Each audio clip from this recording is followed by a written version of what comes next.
And so my question for you today is, I want you to tell me what the constitutional option is, and for the folks who will be listening, a lot of them are people who really care about healthcare reform. So if we had had a constitutional option, how might that bill look different, and how could it be different in the future? Sure.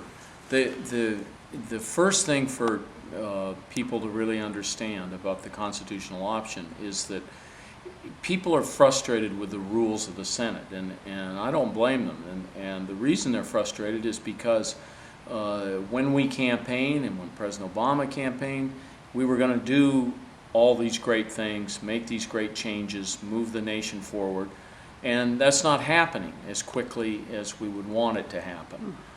So that's a critical issue, is that we're not getting the change that people want.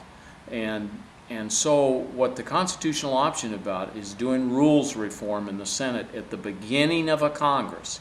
And the crucial thing is, at the beginning of the Congress, you can set rules at the beginning with 51 senators. You can end the debate and you can adopt new rules.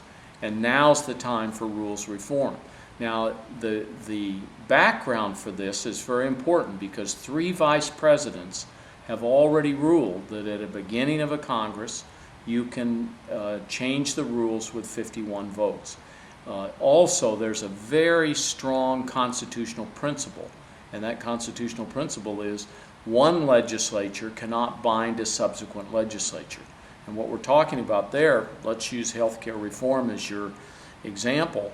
If we had passed healthcare reform and put a provision in the bill that said the next Congress is going to need 75 votes to change this proposal, that would be unconstitutional. And so essentially what's happened is we are bound by a previous Senate.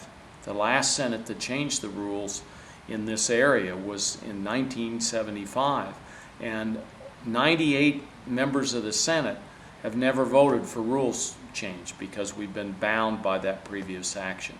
So that's where we are. We're trying to get filibuster reform. There's been a lot of press coverage of it. The New Yorker has done a piece authored by George Packer. So there's a lot of information out there of how the Senate's broken and what are the ways we need to fix it. And I'm leading out on this rules reform and the constitutional option.